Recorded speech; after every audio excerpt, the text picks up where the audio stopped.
근데 이 주제가 왜 중요한고 하니 신학이라는 게 무엇인가? 그래요. 하나님과 인간이 맺고 있는 관계다. 히브리 원문에 보면은 인간과 하나님이 쌍무계약으로 맺은 것은 거의 없습니다. 계약은 하나님이 일방적으로 선포하신 겁니다. 인간이 죄인이기 때문에 하나님과 대등하게 마주 앉아서 의논하면서 계약을 맺을 수 있는 그런 존재가 못 됩니다. 사람과 사람이 마주 앉아서 이렇게 맺는 계약을 히브리 원문의 쿰베리트랍니다. 이거는 쌍무계약이다. 쌍무계약. 그러나 하나님께서 주신 계약은 전부 일방적으로 되어 있는데 카라트 베리트랍니다. 베리트라는 계약이라는 뜻이고 카라트는 잘라낸다는 뜻입니다. 자른다. 하나님께서 성경을 통해 주신 말씀은 전부 카라트 베리트입니다. 일방적으로 선포한 겁니다. 그래서 이것이 우리에게는 축복입니다. 왜 축복이냐? 우리가 하나님과 관계를 맺어서 어떤 계약이 성립됐다면 한쪽이 폐기를 하면 폐기가 되는 겁니다. 하나님께서 일방적으로 선포하신 계약은 하나님의 명예를 위해서 하나님이 책임을 져주시는 거예요. 그럼 우리가 뭐 하나님이 지켜주세요, 안 지켜주세요가 문제가 아니라 하나님께서 일방적으로 선포하신 모든 계약들은 하나님이 자기 자신의 명예를 위해서 그 계약을 실현해 나가시고 또 응답해 주시는 겁니다. 그런데 한 가지 예를 들면 이제 이렇습니다. 예레미야 29장 보면은 9절 10절에 보면은 70년 동안 고난받다가 다시 예루살렘으로 돌아오게 하겠다는 하나님의 약속이 있습니다.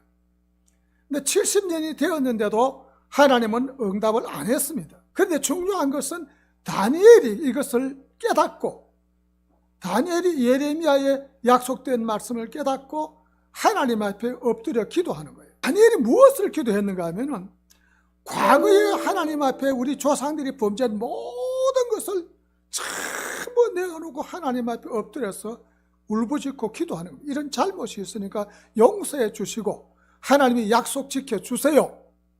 그래서 하나님께서 약속을 지키시는데 하나님 그 기도를 기다리셨던지 내가 가브리엘 천사를 네가 기도 시작할 때에 이미 준비해 있었다고 했습니다.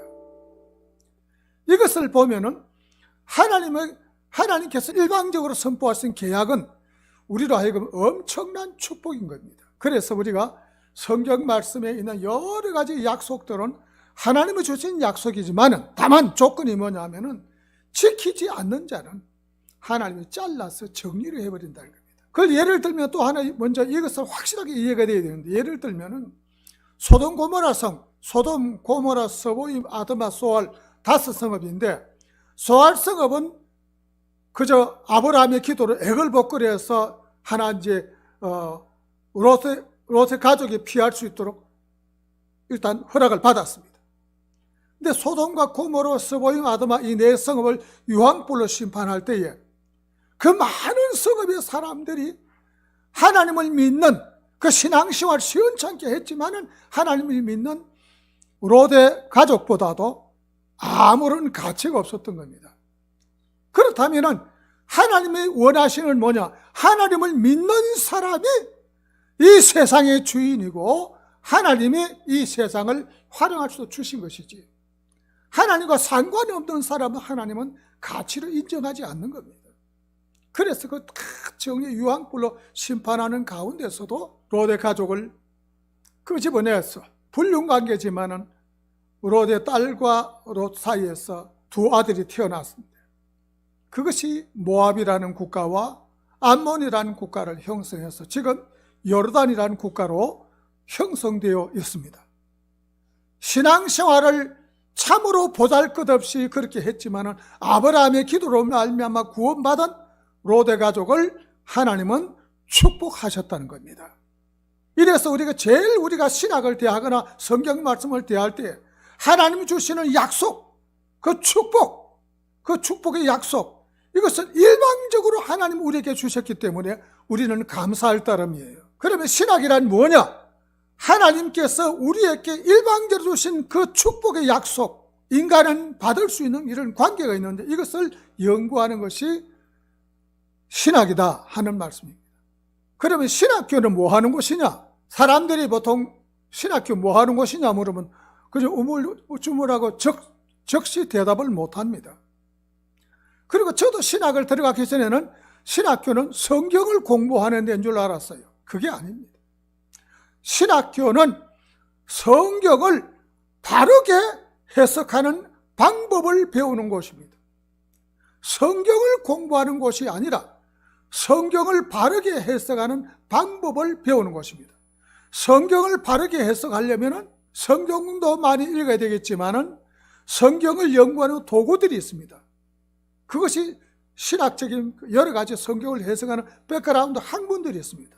그 학문들과 그리고 원어 성경, 이런 또 정치, 경제, 문화, 사회 전반적인 고고학적인 자료를 통해서 성경 백그라운드를 공부를 해서 그것을 처음부터 접목해서 해석을 해내는 것이 성경의 올바른 해석이 되는 것입니다.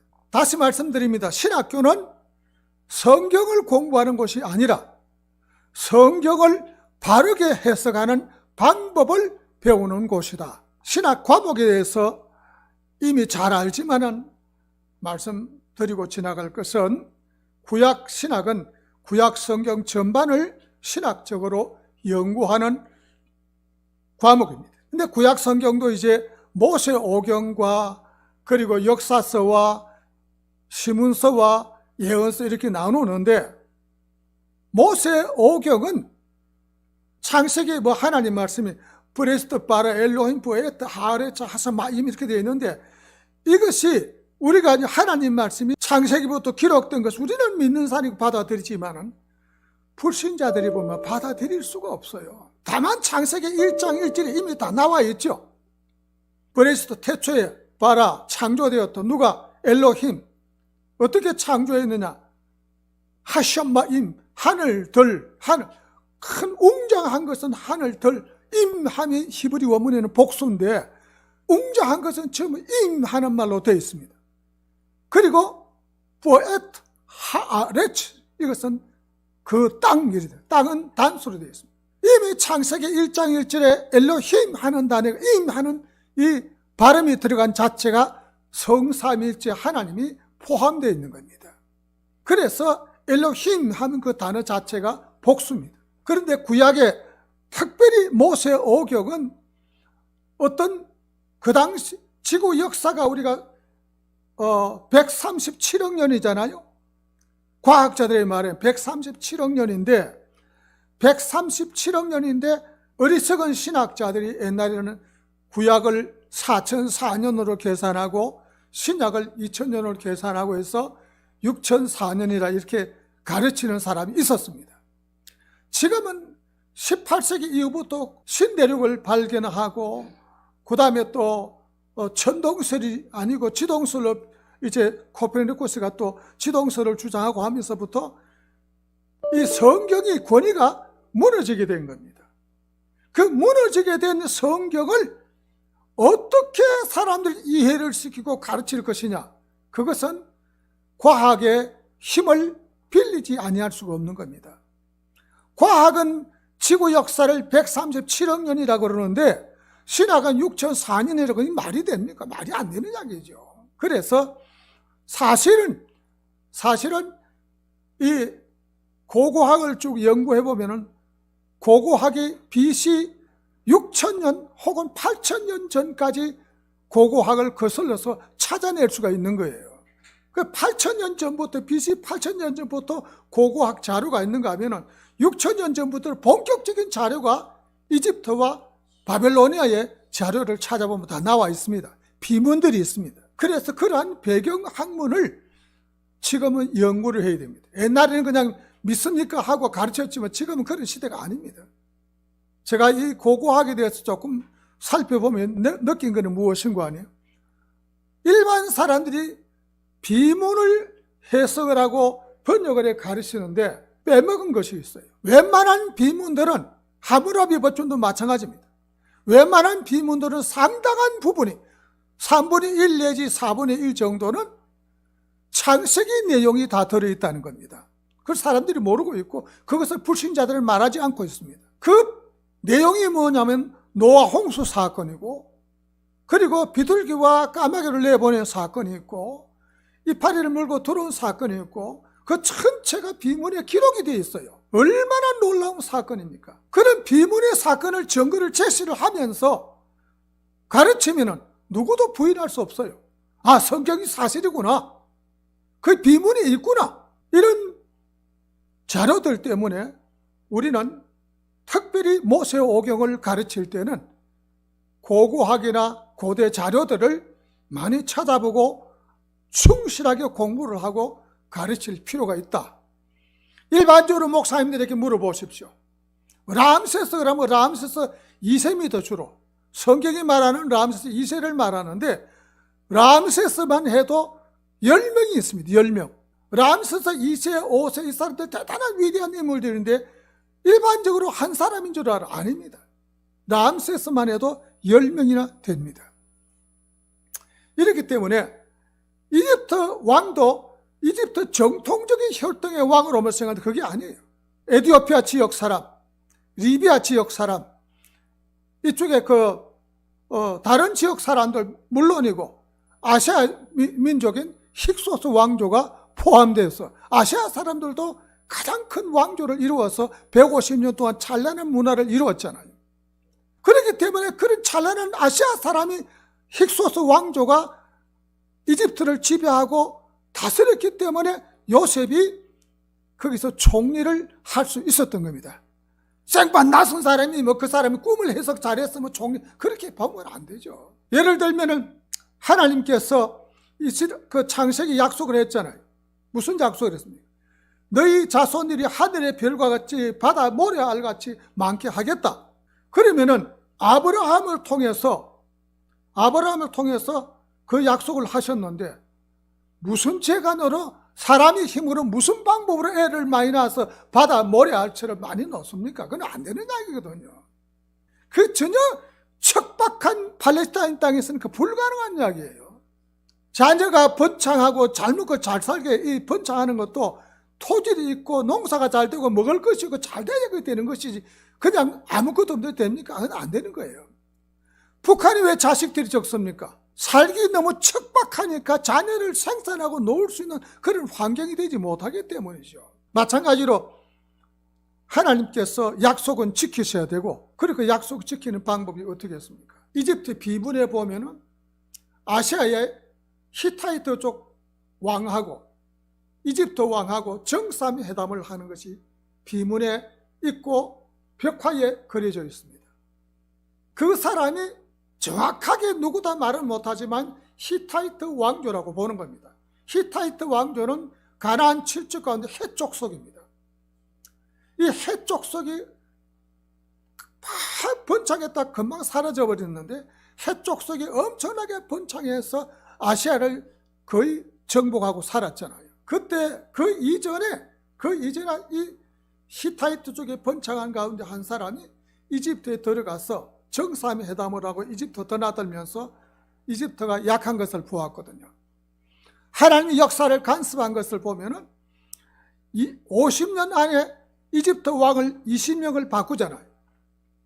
20명을 바꾸다 보니까는 임금이 될 만한 사람이 나이가 어려서 아주 어린 왕들이 이집트를 다스리게 됩니다. 그때에 약할 때 아시아 민족이 쳐들어가서 이집트를 점령하고 왕이 되죠. 그것이 힉소스 왕조라는, 힉소스라는 건 이집트 말로 오랑캐랍니다. 오랑캐의 왕조가 되는데, 그때 임금이 나라를 파라오가 다스리면서 마침 우리가 잘 아는 대로 요셉이 이집트로 들어왔잖아요. 요셉이 이집트로 들어왔는데 꿈 해석도 잘하지만은 그 사람이 아시아 사람이기 때문에 이 힉소스 왕조는 믿고 그 사람을 국무총리로 쓰는 겁니다. 그래서 정권을 맡긴 겁니다. 이런 것을 보면은 전부 그 자료가 어디냐면 고고학에서 있는 것이고 이집트 역사 자료에 있는 것이지 성경에는 그 말이 없어요. 그리고 전부 종합해 볼 때에, 그래서 구약 성경을 해석함에 있어서는 수많은 배경 자료들, 백그라운드를 우리는 공부를 해야 됩니다. 제가 대만을 3번 갔다 왔는데 대만에 맨 처음 가서 제가 보고 깜짝 놀란 것은 대만의 박물관에 보면은 세계 역사가 쫙 이렇게 돼 있어요. 세계 역사를 전부 진열해 있는데 그 바로 밑에 중국 역사가 같이 쫙 같이 펼쳐져 있어요. 그 세계 역사가 이런 시점에 중국은 어느 시점이었나를 견주어서 볼 수 있도록 그렇게 해놓았어요. 근데 훨씬 쉬운 거죠, 이야기가. 동양의 문화와 전 세계 문화도 한꺼번에 볼 수 있도록. 그 마찬가지로 특별히 모세오경을, 특별히 또 창세기를 성경을 가르치는 사람들은 고대 자료들, 고대 고고학 자료들, 중동 문화 이런 것을 공부를 하고서 가르치면 말씀을 전할 때 힘이 있습니다. 자신감 있게 복음을 전할 수 있는 거예요. 하무라비 법전 3분의 1이 창세기에 대한 것이 기록되어 있다고 큰 소리로 이야기할 수 있는 거예요. 제가 예를 들어서 말씀을 드린 겁니다. 그래서 구약을 성경 전반을 가르치는 문제가 특별히 역사서는 설명 안 드리겠습니다. 모세오경을 지켰느냐 안 지켰느냐, 지키면 살았느냐 지키지 않고 살았느냐, 어떻게 지키면 살았느냐는 것이 역사서인데, 역사서는 자료가 많아요. 그나마 자료가 많이 있습니다. 찾아보면 많이 있기 때문에. 그런데 시편과 예언서는 목사님들이 시편은 말씀이 아주 금방 마음에 와닿으니까 많이 인용을 하고 설교를 하신 분이 많은데, 예언서는 약간 깊이를 해요. 예언서는 설교를 하려면 본문도 길게 잡아야 되고, 또 특별히 예레미야서 같은 경우는 기록이 중구난방으로 되어 있기 때문에 순서가 뒤쭉박쭉 되어 있어요. 핵심 주제가 뭐냐 하는 것을 알면은 아주 쉬운데 핵심 주제를 놓쳐버리면은 예언서를 설교하기가 좀 어렵습니다. 그래서 예언서는 모세오경을 바탕에 깔고 그것을 어떻게 지키며 조상들이 살았느냐 하는 것을 여호수아서부터 에스더서까지 전부 내용을 섭렵하고 염두에 두고 이해하고 알아야만이 예레미야, 이사야서부터 말라기서까지가 설명이 가능한 겁니다. 그렇지 않으면 설명이 안 되는 거예요. 그래서 이 예언서를, 설교를 좀 깊이 하는 현상이 있고, 예배 시간은 딱 정해져 있고, 그 말씀을 이해를 하려면 예언서는 성경 몇 절 읽어서 되는 설명이 안 되기 때문에 한 장 혹은 반 장 정도 읽어야만이 되고, 안 그러면 2장, 3장을 중요한 부분을 읽어야만이 해석이 되기 때문에, 그래서 예레미야서나 이사야서나 그 이하 여러 가지 성경들을 해석하는 데 어려움이 있는 겁니다. 그래서 이 배경 신학, 배경이 뭐냐? 예레미야서 같은 경우는 모세오경과 역사서가 배경일 뿐만 아니라 특별히 예언서를 설명할 때는 열왕기상과 열왕기하는 필수적으로 읽어야 됩니다. 열왕기상하를 머릿속에 섭렵하지 않고는 예언서를 설명하기가 매우 어렵습니다. 그래서 구약 성경은 전반적으로 그렇게 배경 공부를 했으면 좋겠습니다. 그 다음에 이제 신약 분야에 있어서는 이거는 조금 학교마다 다르게 가르쳤는지 모르겠습니다만은 신약 성경도 마찬가지로 전반을 신학계 연관이 신학인데, 신약은 마태, 마가, 누가, 이것을 우리는 공관복음이라는 것을 사람들이 다 알고 있습니다. 이 공관복음이 예수님의 어록, 예수님의 전성, 그것을 우리는 Q 문서라고 합니다. 이 Q 문서가 600절이 되거든요. 이 600절인데 마가복음은 한 500절이 인용되어 있고, 그 외에 다 누가도 마태도 한 500절씩은 다 인용이 되어 있습니다. 그런데 이 Q 문서를 중심해서 62년도, AD 62년도에 마가복음이 기록되고, 누가복음과 마태복음 64년도, 63년도로 보고 이렇게 기록되어 있는데 서로 얽혀 있죠. 중복된 것이 다 얽혀 있습니다. 특별히 오병이어라든지 칠병이어 같은 사복음서 다 있어요. 요한복음까지. 이 내용을 보면 그래서 마태, 마가, 누가, 요한복음은 얽혀 있기 때문에 사고 이것이라는 말이 나왔죠.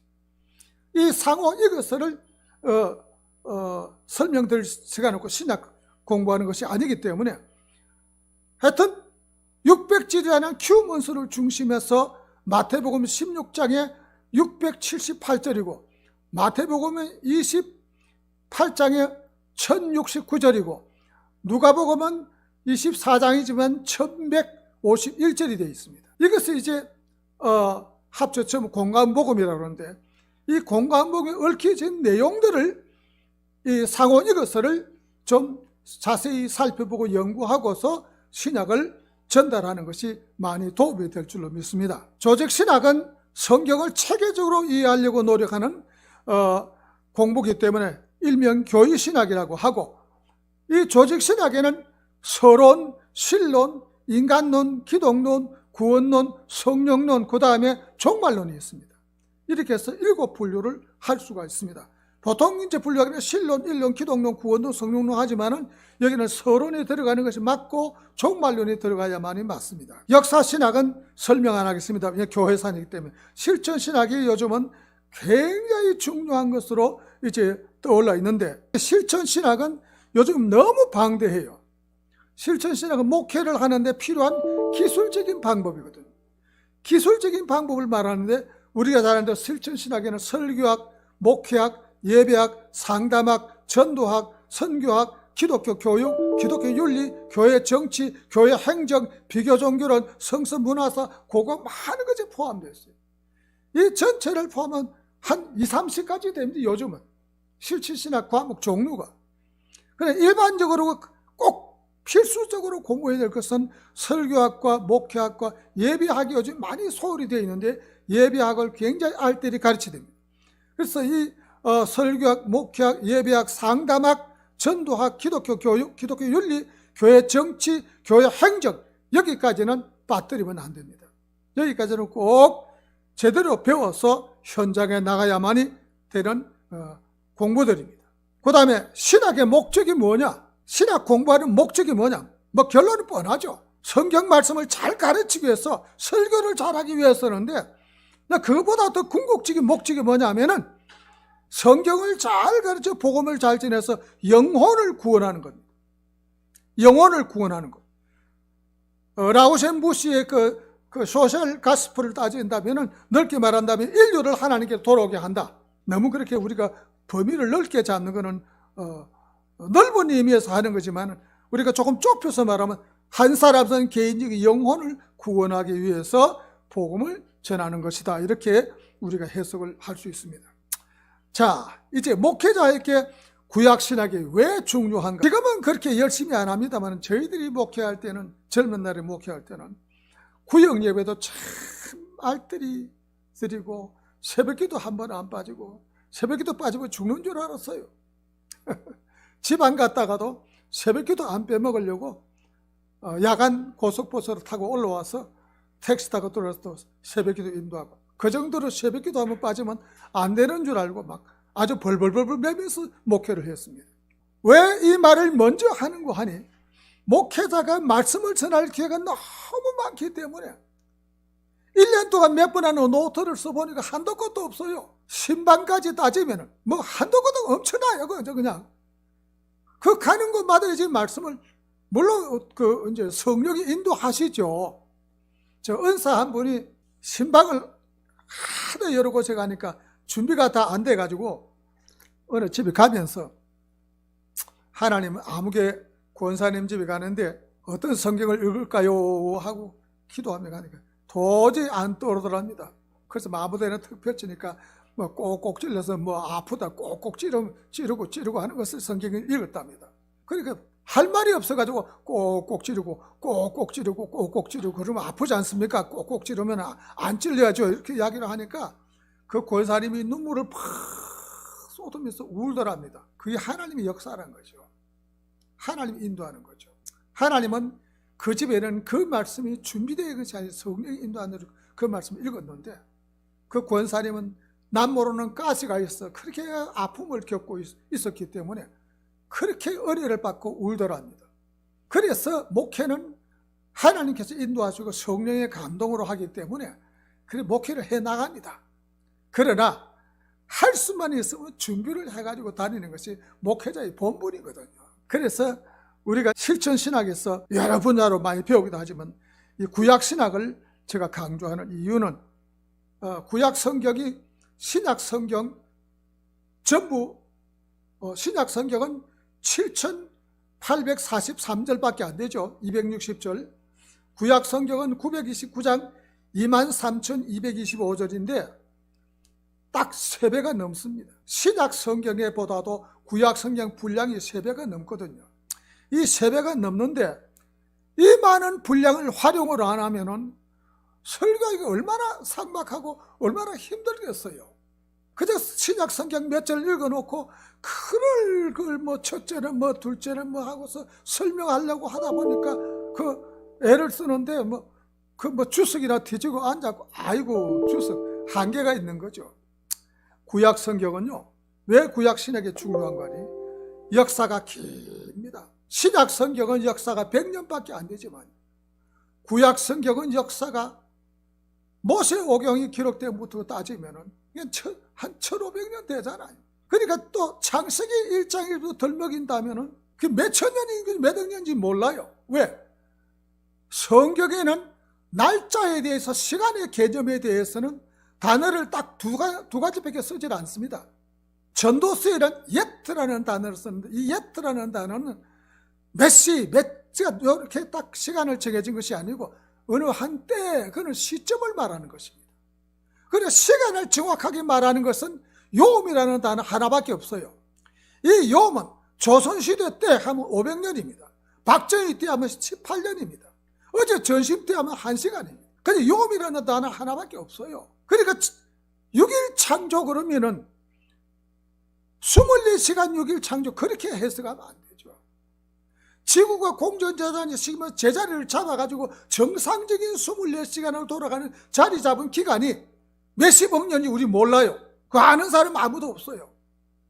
아까 말씀드린 대로 지구 역사가 137억 년인데 과학자가 137억 년이라 그러는데 어떻게 6천년 7천년 그럽니까? 저희 처갓집이 문경인데 문경 그 박물관에 가면은 나무가 이제 화석화가 된 것이 있어요. 나무, 통나무. 통나무들이 있는데 전부 돌멩이가 돼요. 돌멩이. 그 돌멩이 같은 그게 몇천 년 만에 돌멩이가 됩니까? 그건 말이 안 되는 이야기죠. 그리고 우리가 과학적으로 고고하게 보면 알잖아요. 산 꼭대기에서 조개 껍질이 나오고 그 처음에 나오잖아요. 이런 달팽이 같은 거 나오고. 그런 걸 보면은 과학을 우리가 인정 안 할 수가 없는 거예요.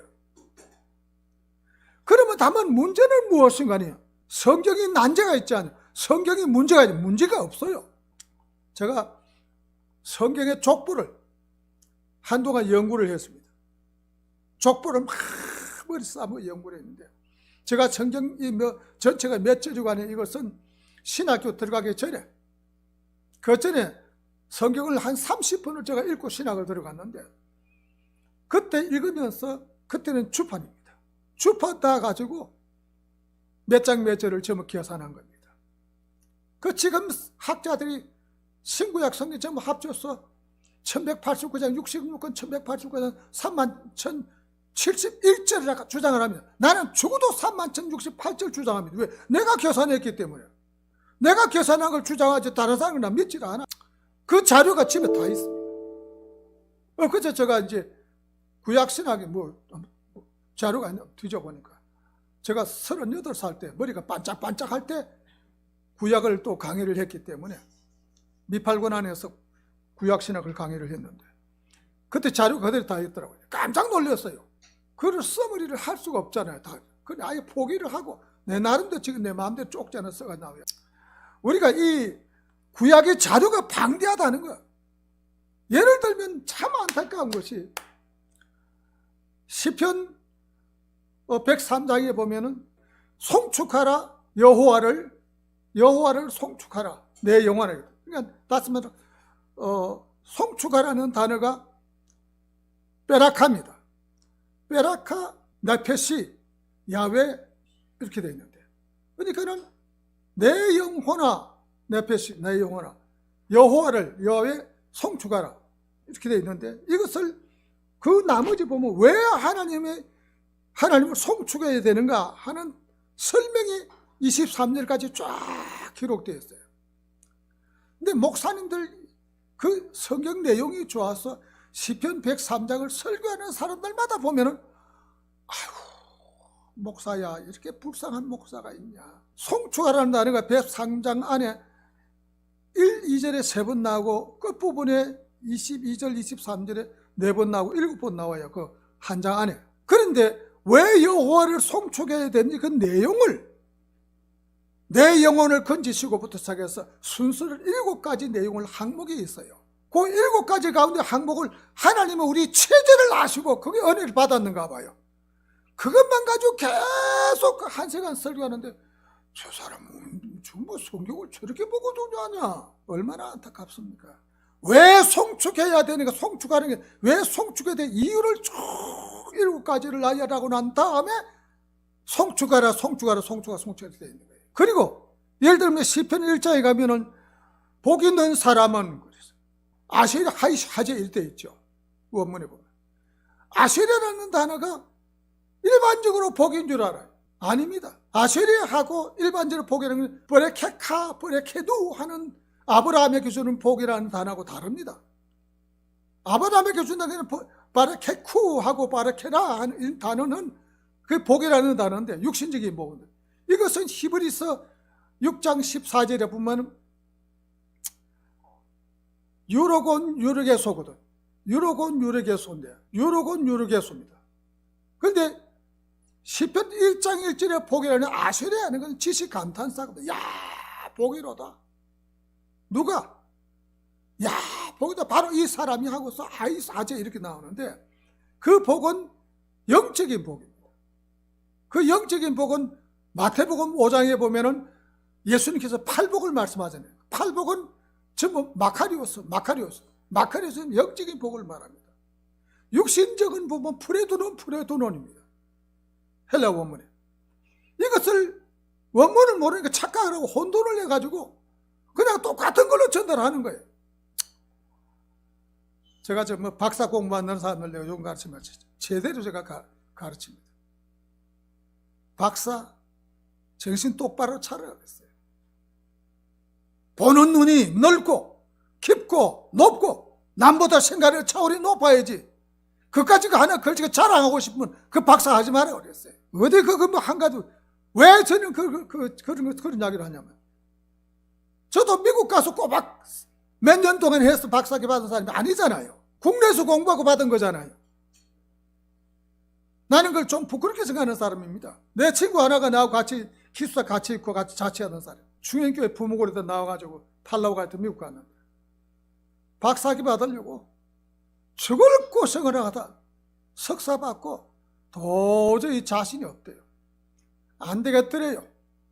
영어로만 강의하는 거 다 듣고 소화시키고 영어로만 된 것을 이걸 박사학위 논문을 써자니까 도저히 안 되겠더래요. 그 포기를 하고 돌아온 거예요. 포기를 하고 돌아와서 성목사 나는 안 되겠더라. 나는 도저히 안 되겠더라. 그 솔직한 사람이에요. 그래서 저는 저 나름대로 저를 가르치는 스승을 참 존경합니다. 성목사 거들먹대고 싶었냐? 하지 마라. 마음에 담아두고 삽니다. 박사가 우박사라도 하나님 말씀을 가르치는 이 성경에 대한 백그라운드를 알고 하나님 말씀을 바로 전달하는 사람이 되어야 되는 거예요. 이 무엇을 말하는가? 영적인 복과 육신적인 복도 구분도 못하고 가르치면서 왜 송축에도 이유도 모르며 가르치면서 예를 하나 들겠습니다. 중요한 말입니다. 마가복음 5장 41절에 보면 야이로의 백부장 야이로의 그 딸이 죽었죠. 거기 보면 달리타쿰 하는 걸 다 기억하더라고요. 달리타 쿰은 일어서라는 거죠. 그리고 달리타는 내가 네게 명하노니 일어나라 이겁니다. 헬라 원문에 보면은 그 소녀라는 단어가 파이디오입니다. 파이디오. 소녀야 파이디오 달리타쿰. 근데 이 달리타쿰은 발음은 히브리어 발음인데 내용은 이 글은 아람어입니다. 아람어로 된 명령입니다. 탈리다쿰 하는 이 단어 자체가 명령입니다. 그 죽은 자에게 일어나라. 그 백부장이 저 불신자들 일어나라 하고 주님이 명령해서 일으킨 겁니다. 그 많은 사람에게 눈에 볼 수 있도록 이목을 집중시키기 위해서 일어나라 그랬죠. 그런데 누가복음 7장 14절에 보면은 여기도 청년아 일어나라는 단어가 나옵니다. 여기는 원문의 시제 파악을 해보면 그렇게 되어 있질 않죠. 네아니스케 소이 레고 에겔데티 이렇게 되어 있습니다. 여기는 이 청년은 나이 많은 청년이 아니고 이제 막 청년 된 이제 과부, 나이 든 과부의 이제 아들이 죽어서 과부가 울면서 마을 사람이 함께 장례식을 치르겠으니 관을 메고 나오는데 거기다 대고 일어나라 그러면 되겠습니까? 남이 슬퍼서 우는데 깜짝 놀래게. 여기는 시제를 보면 아주 낮은 음성입니다. 청년아 내가 네게 말한다. 일어나라. 관을 손얹고 일어나라. 아주 낮은 목소리. 소이 레고 에겔데티. 소이는 너에게, 레고는 내가 네게 말하는데 일어나라. 그러니까 그 관을 메고 슬피 울며 메고 나오는 관을 보고서 주님께서 멈춰 세우고 관에다 손을 얹고 청년아 내가 네게 말하는 네가 일어나라. 주님이 마음이 얼마나 아팠겠습니까? 슬피 우는 그 현장을 보고서 내가 네가 일어나라.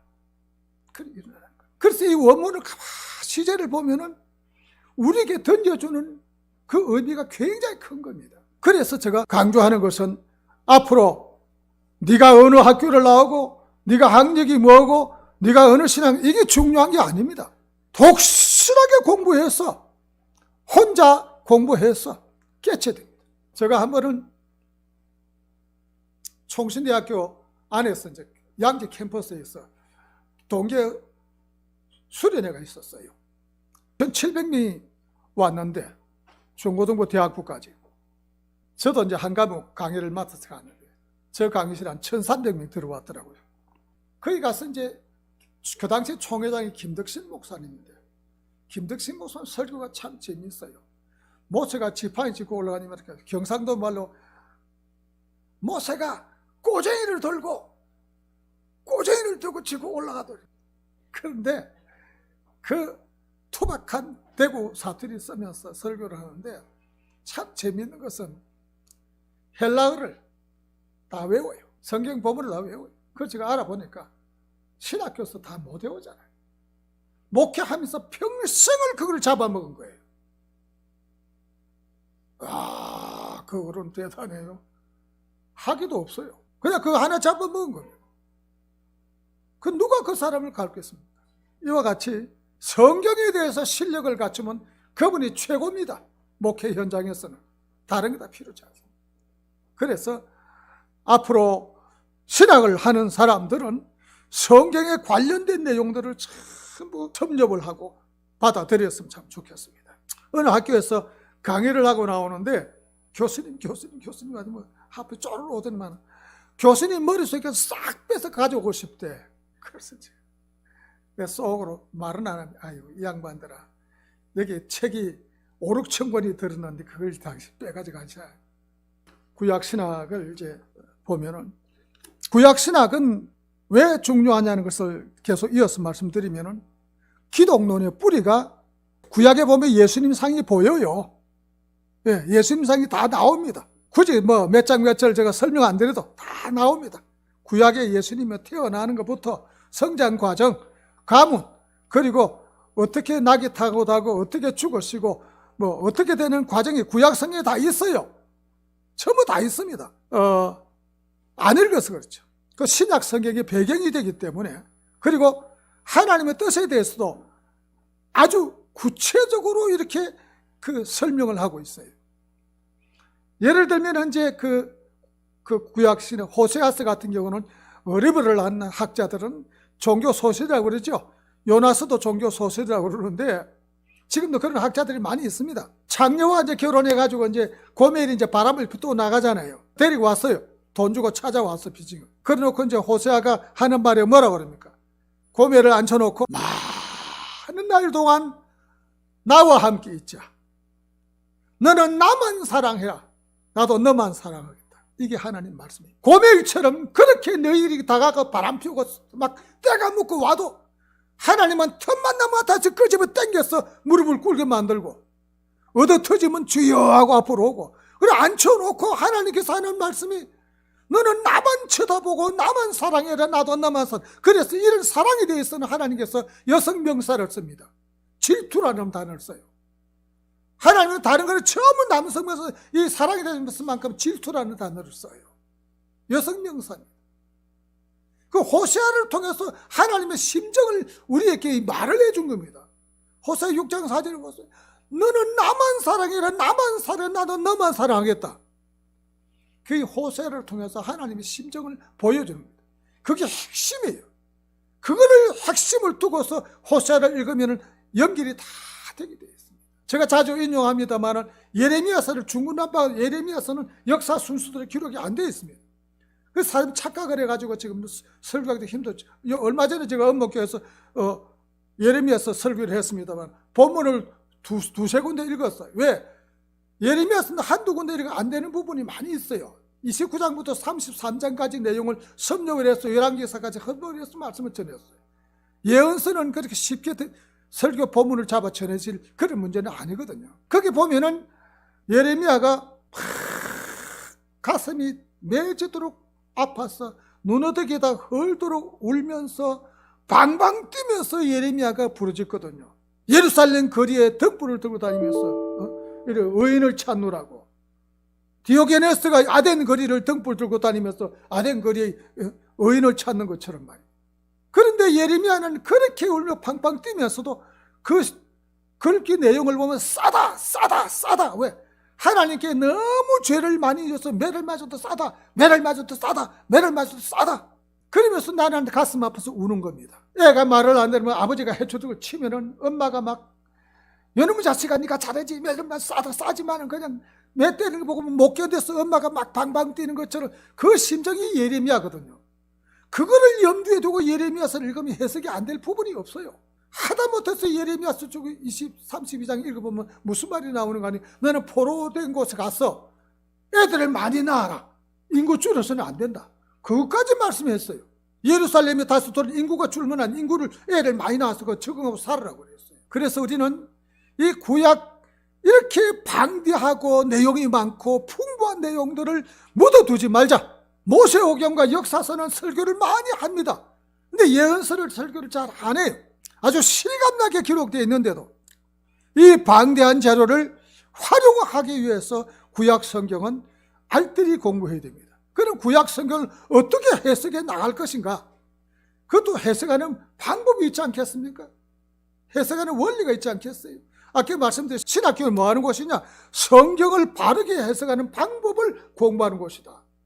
그 성경을 바르게 해석하려면 역사도 알아야 되고 원문도 알아야 되고 막 여기서 알아야 되는 것은 그런 방법을 다 동원하는 거죠. 구약 신학자들 다 제가 언급할 수도 없고, 또 어떤 학교는 이런 학자들 언급도 안 하고 가르치지도 않습니다. 크게 두 학자를 중심해서 말씀을 제가 드리겠습니다. 구약 성경을 바르게 해석하는 방법은 위대한 학자들이 성경을 어떻게 해석했느냐 하는 내용이 중요한 겁니다. 구약 신학의 황금기는 20세기 초반입니다. 2차 대전 발발하고 한창 신정 통조위가 일어날 무렵과 동시에 일어난 겁니다. 1933년도에 발트 아이로트라는 학자가 Theology of Old Testament라는 책을 출간하면서부터 출발됩니다.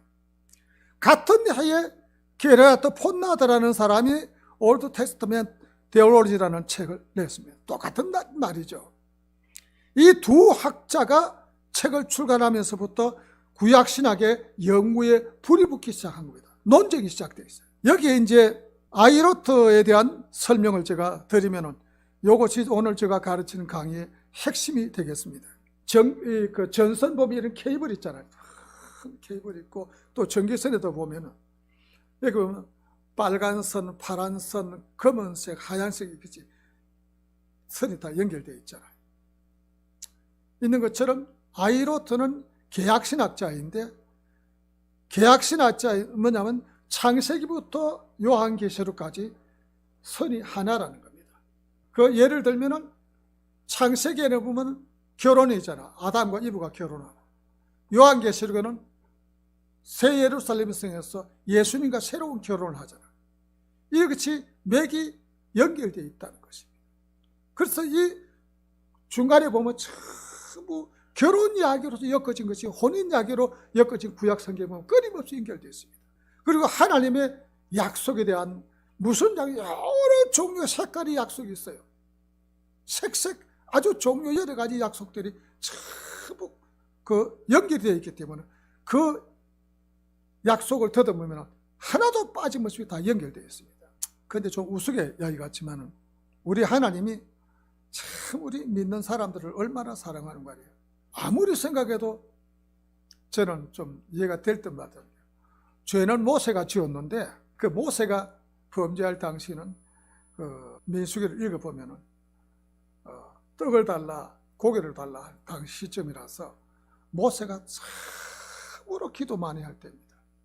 상황이 그렇게 기도 많이 할 때인데 모세가 그때 바람을 피웁니다. 근데 그것을 이제 누나가 지적을 합니다. 모세는 아무 말씀도 안 하시고 미리암만 다쳤어요.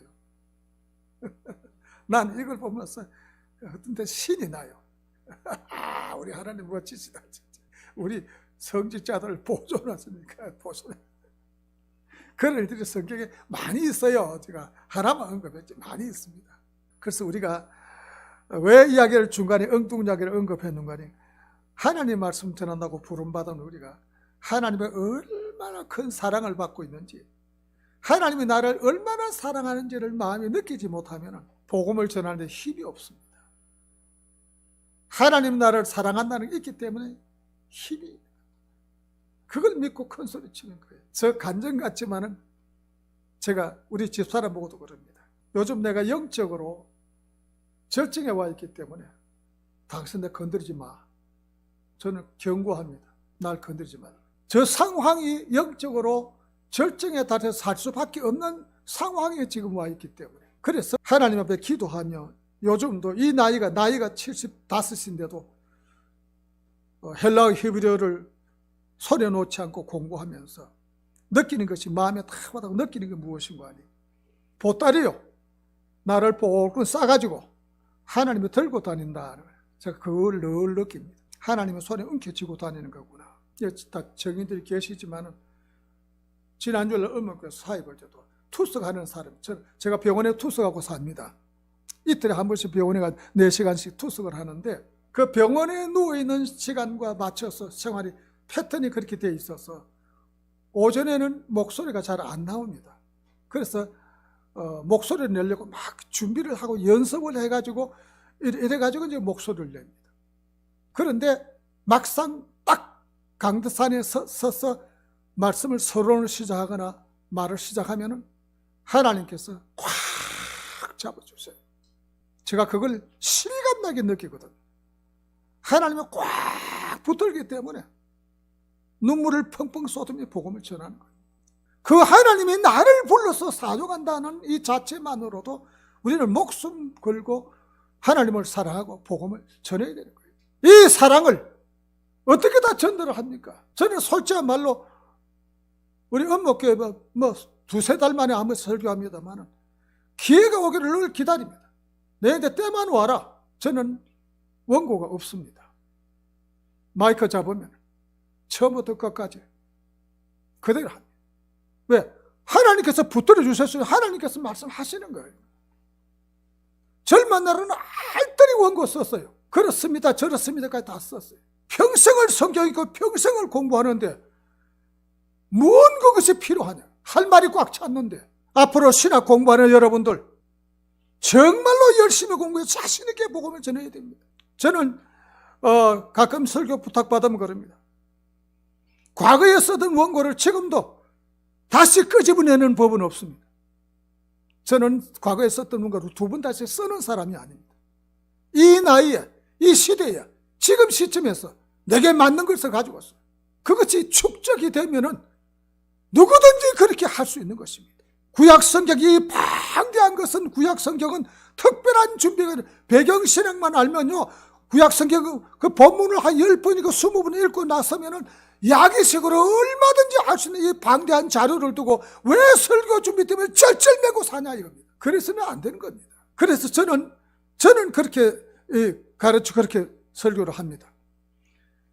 이 아이로트 사상을 저는 그대로 계승한 사람인데, 딱 야기라면 벌써 고대부터 시작합니다. 머리에 성경 읽으면 창세기부터 가 있어요. 그리고 머리는 계시록까지 가 있어요. 그 훑으면 돼요.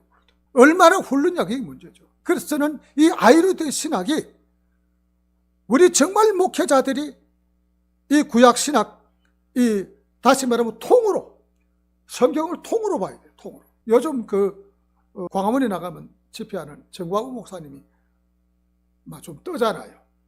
그분 설교 전부 통으로 보죠. 전부 통으로. 누구한테 개인 지도 받은 것 같아요. 분명히 개인 지도를 받은 것 같은데 그 아이로트 신학을 그대로 지금 하고 있어요. 그러니까 그 사람 원고도 없어도 그냥 머릿속에 통으로 꿰는 거예요. 통으로. 불분별 들면 뭐든지 할 수 있는 거예요. 그래서 이 아이로트 신학이 보수적이고 정말로 올바른 신학적인 이 성경 해석법이다. 요거 하나를 제대로 우리가 마음에 두고서 앞으로 목회를 한다거나 신학을 하는 사람에게는 대단히 중요할 것이다. 폰나드의 신학은 신앙 고백적 신학입니다. 신앙 고백적 신학이라는 건 뭐냐면은 신약에도 있죠. 구약부터 창세기부터 요한계시록까지 보면 나와 있죠. 너희 조상 아브라함이 하나님, 이삭이 하나님이 야곱이 하나님. 바로 그거예요. 어디든지 그 말이 나오자니까 신앙 고백적이에요. 그리고 너희 애굽 땅 종되었던 집에서 인도하여 낸 네 조상에서 이렇게 만나 뱀의 추라기를 주시고 그 모든 것을 입으로 끊임없이 반복해서 고백하면서 구약 성경이 기록되어 있어요. 어느 성경이든지 그 고백이 빠짐없이 다 사상이 흐르고 있어요. 그러니까 그 고백을 입으로 고백하면서 살았던 사람이 역사 쓰고 그 고백을 감사해서 찬양한 것이 시편입니다. 시편은 농축된 신앙 고백과 기도거든. 그것이 시편. 그래서 이 아이로트의 신학과 이쪽에 폰나드의 신학도 좀 견주어서 처진다고 말할 수가 없어요. 성경에 그대로 나와 있기 때문에. 근데 특별히 폰나드는 모세 오경이라는 말을 쓰지 않습니다. 꼭 육경입니다. 여호수아서까지를 육경이라고 말을 하는 거예요. 왜 그런가 하니 하나님께서 약속한 것이 완성되는 것이 가나안 땅에 완전히 정복한 것이 여호수아이기 때문에 여호수아서까지를 포함해서 육경이라는 말을 쓰게 되는 겁니다. 오경이라는 말을 절대 쓰지 않습니다. 그분 철학대로, 그분 논리대로 하나님께서 아브라함께 약속한 땅 너에게 기업을 땅에 인구가 많아지게 하겠고 그건 이집트에서 나오면서 많아지게 했잖아요. 그 다음에 땅을 주셨잖아요. 그게 완성이라는 것이죠. 생략적으로 하나님께서 축복의 약속을 조금 언급을 하려고 합니다. 하나님께서 바닷가 모래알처럼 하늘의 별처럼 많게 하겠다. 그 어떻게 그 가능합니까? 사후점을 안 내는 이야기죠. 그렇잖아요. 또 이스라엘 땅이 얼마나 척박한 땅이지 않습니까? 이스라엘 땅을 아무리 봐도 석유 안 나오고 석탄 안 나오고 아무것도 안 나와요. 왜냐? 고고학을 연구해 보면은 1억 8천 년 전에 지구의 이 움직임을 통해서 퇴적물이 사이가 솟아난 것이 이스라엘 땅입니다. 근데 그거 아무것도 없어요. 그래서 팔레스타인 사람들은 땅굴을 잘 파잖아요. 아무 바위 같은 게 없기 때문에. 바위가 있으면 땅굴을 못 파죠. 그 퇴적물이 솟아난 거예요. 참 그 척박한 땅에 하나님이 갖다 놨어요. 왜? 하나님은 쳐다보고 살으라고. 돈으로 목을 졸라라는 책이 옛날에 나왔습니다. 저도 남 주워버렸는데 1권, 2권, 3권 있는데 돈으로 목을 졸라라는 책이 있는데 그 책을 쭉 읽어보면 핵심 딱 두 가지만 말씀드리면 유대인들은 돈에 대해서나 무슨 일에 대해서는 부부간에도 이론도 안 하고 부부간에도 비밀입니다. 절대 부인에게 말하지 않습니다. 돈 벌레들이죠. 그래서 세계의 경제권을 주름잡고 있죠. 그 다음에 두 번째 거기서 볼 수 있는 것은 유대인들의 교육법입니다. 유대인들 취약 아동들 이렇게 엄마에게다 보내잖아요.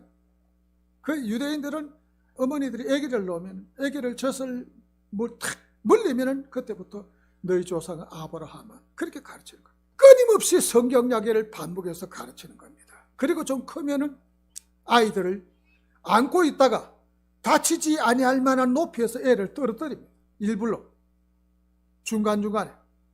그러면 그 믿던 엄마 품에서 엄마가 놓아버리니까 애가 당황해가지고 겁이 나서 벌벌벌 떨잖아요. 그러면 손을 탁 한 손을 잡고 여호와 너희 하나님을 의지하라. 여호와 너희 하나님만 믿고 너희 하나님만 바라보라. 이게 유대인의 교육입니다. 쉐마 교육을 틈만 나면 어린이 주일날 읽고 설교합니다. 이런 내용 한 가지만 해서도 얼마나 많이 힘이 있지 않습니까? 그래서 그 백그라운드와 그 내용들, 그 문화를 보면은 말이 무궁무진이 있는데 그 배경 설명을 안 하고 강대상에서 오늘 보면은 성경에 보면은 맨날 성경은 맨날 오늘 보면 그 설교 패턴이 똑같아요. 자고 세고 똑같은 거예요. 교인들은 메시지가 나가면 3분 안에 이목을 집중해서 끌어모으지 아니하면 그 설교는 실패해요. 3분 안에 집중시켜서 모아놓고 복음을 전해야 되는 거예요.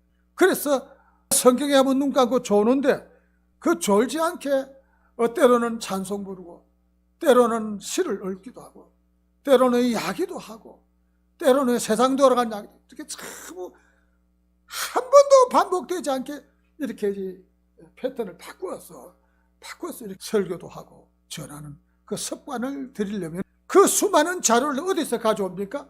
세상에 그는 한계가 있잖아요. 그러면 예를 들면 예레미야 13장에 보면은 그렇게 인용하면 사람들이 안 듣겠죠. 어떤 분이 강가에 허리띠를 갖다가 묻으라고 그랬는데 강가에다가 뱃띠를 갖다 묻어놓으면 한 열흘 지나면 썩을까요? 안 썩을까요? 당연히 썩죠. 그래서 그걸 찾아가서 파보니까 다 팍 썩었더라. 하나님께서 예레미야에게 이것을 시켰다. 너희들이 세상에 파묻혀 살면 썩는다.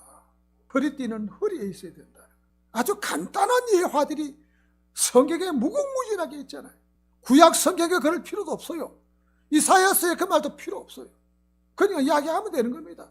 구약 자체가 전부 이야기니까. 그래서 우리는 이 구약의 이 무궁무진한 것들을 어떻게 활용할 것이냐. 예레미야서나 에스겔서에 보면은 말끝마다 그랬죠. 여호와의 말씀이 내게 임하니라. 여호와의 말씀이 내게 임하니라. 또 여호와의 말씀이니라. 여호와의 말씀 이런 식으로 끝내요. 앞뒤 도장을 팍팍 찍어놨어요. 그것이 뭡니까? 카르트 베리트입니다. 하나님의 약속입니다. 그런데 이것을 안 지키면은 썰어버리고 지키면은 자손만대 복을 받는다는 사실을 설명하고 있는 거예요. 그 다음에 이제 하나 이제 예화를 또 들고 싶은 것은 폰나드는 담배 골초였대요. 교수님이 막 담배 골초인데 막 빨뿌리 입에 물고 막 이빨에 빨갛도록 시작하더라고요.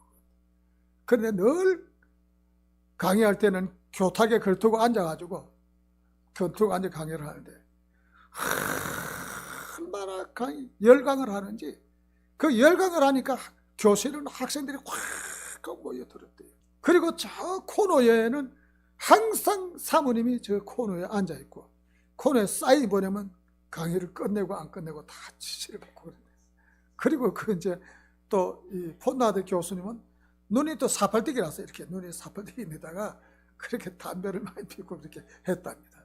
그런데 제가 이제 아이로트와 폰나드가 누가 우월하냐 아니냐 이것은 각자가 취향 따라서 그 신학을 선택을 해서 연구를 하면 도움이 될 것입니다. 그런데 장로신학대학교 총장을 지낸 그 김종은 박사님 제가 제일 존경합니다. 제가 저 인생을 통째로 바꿔놓은 교수님이 몇 사람 있는데 법학 교수님이 한 분 계시고 구약신학자 그분 계시고 또 윤인구 박사님 계시고 총신에서는 정승우 목사님, 김현 총장님 그리고 저한테 잡비도 자주 주신 교수님도 계시죠. 갑자기 이름 생각나는데 중매한다고 뭐 차에 튀어다니고 어렵지 않고 잡비도 준 교수님이 계셨는데 제가 사랑을 많이 받았던 것 같아요. 교수님한테 잡비 타선 사람 저밖에 없을 거예요. 중매한다고 차에 싣고 다니고. 교수님이 제자를 사랑하면 그렇게 끔찍하게 사랑하는가 봐요. 근데 이제 아이로트와 그 폰나드의 이 동시대 사람이고 같은 해부터 출발했는데 그 두 가문의 후손들을 전부 조사를 해봤답니다. 조사를 해보니까 아이로트 가문에는 다 건실하게 자녀들이 다 성공을 하고, 폰나드는 더 위대한 교수였지만 자식들이 담배 골초, 마약 이래서 폐가할 정도로 집안이 엉망이 되어버렸답니다. 그걸 호기심을 가지고 뒷조사하려고 찾아보았답니다. 결론은 뻔하죠. 평소 자기를 관리 못하고 자기를 경건하게 관리 못하면 하나님께서 복을 주질 않죠. 제가 이제 저쪽 학교에서 공부하고 이쪽 학교에서 공부를 했기 때문에 달라요. 저쪽 학교는 예배가 깔끔합니다. 근데 이쪽 학교는 조금 그러면서 하여튼 통성 기도를 많이 시켜요. 참 후질이 하죠. 근데 이제 저쪽 교단, 이쪽 교단이 나누어질 때에 저쪽 교단이 교회가 300교회가 많았는데 제가 신학을 다닐 때 통계를 조사를 해보니까 이쪽 교단이 300교회가 더 많아. 그럼 600교회가 더 늘어나고 저쪽엔 제자를 맺던 이야기죠. 그 원인이 뭘까요? 하나님은 세련된 걸 원하는 것이 아니고 무릎 꿇고 기도하고 우직한 거, 매달리는 거. 그 교단이 큰 거예요. 저는 그것을 발견한 겁니다. 우리 하나님은 잘나고 세련된 걸 원하는 것이 아니라 그냥 하나님께 매달리고 시킨 대로 하고 가라앉는 데까지 가고 멈추려면 멈추고 그렇게 사는 것이에요. 그것이 바로 자꾸만 왜 신신학자가 나오고 자유신학자가 나오고 신정통주의가 나옵니까? 성경이 가는 데까지 멈추면 되는데 그거 일상을 자꾸만 보려고 하니까 하다못해 제물로 같은 경우는 그 사람이 용기가 대단한 사람이죠. 성경이 하나님 말씀이 아니다라고 말하면 그 살아남지 못하는 때인데 이 목사가 하나님 말씀과 같지 않다고 주장을 할 정도면 배짱이 대단하죠. 그런데 제물 후손이 잘 됐겠습니까? 그건 아니죠. 우리가 하나님이 원하시는 것이 무엇인가 그것을 따라서 가야 됩니다.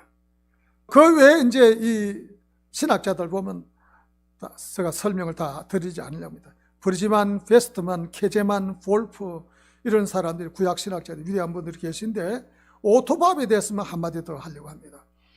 오토밥은 조직신학적 구약신학자인데 조직신학적이라 그러면 아까 이제 체계적인 공부라고 그랬는데 이 구약신학은 주제별, 인물 중심의 구약신학 그리고 역사 중심의 구약신학 그리고 전쟁 중심의 구약신학 이렇게 나눌 수 있죠. 우리가 성경에 뭐 살만에서 나오는데 제일 골치 아프고 이스라엘 민족 괴롭힌 사람이 시리아잖아요. 사실은 이집트보다 바빌론보다도 살만에서 몇 5명이잖아요.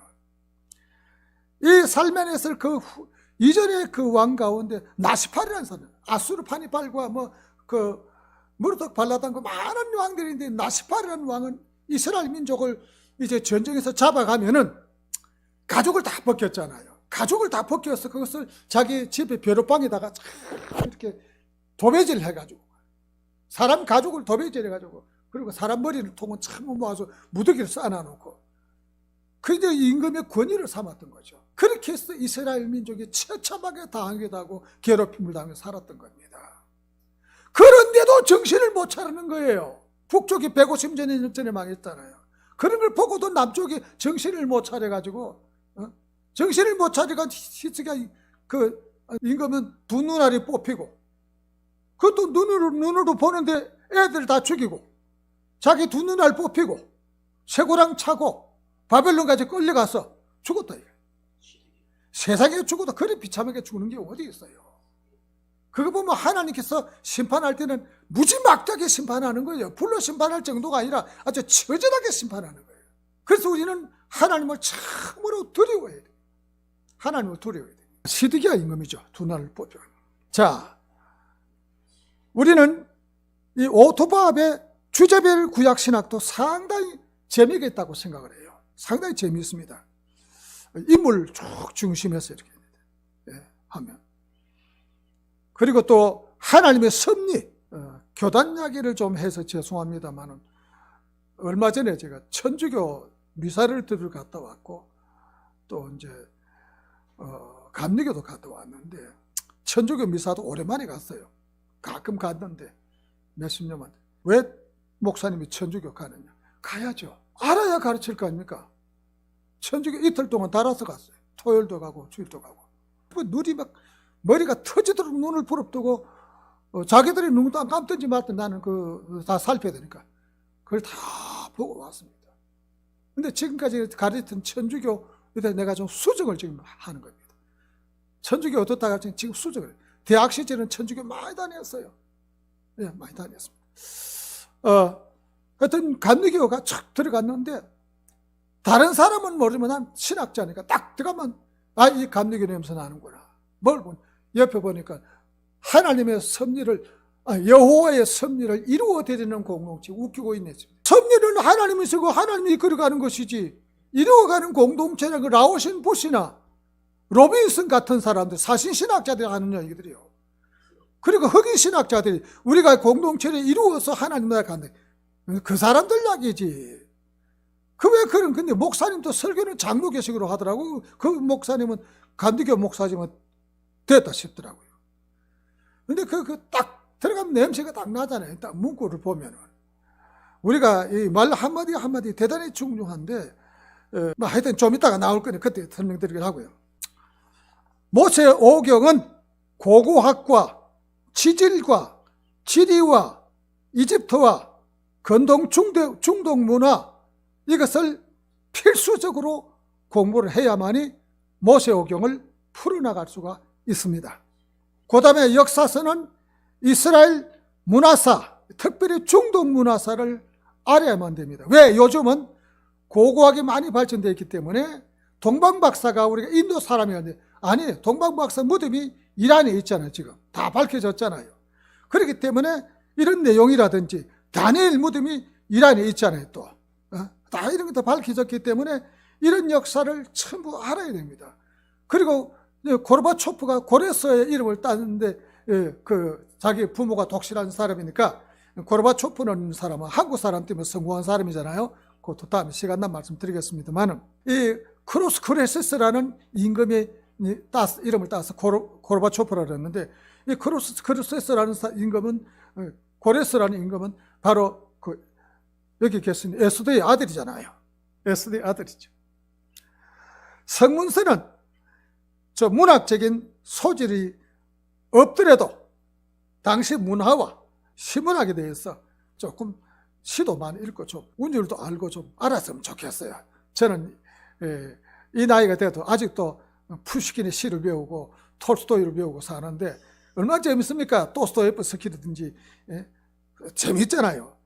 그 다음에 예언서 이것은 구약의 성경 전체를 맥을 문화와 정치, 경제, 이 내용과 정치 이런 모든 것은 맥을 알아야만이 이해가 되고 설교가 가능한 것입니다. 그래서 이런 게 좀 복잡하니까 아마 좀 회피를 하지 않았을까 그래 생각이 됩니다. 여기까지 하고 좀 실례입니다.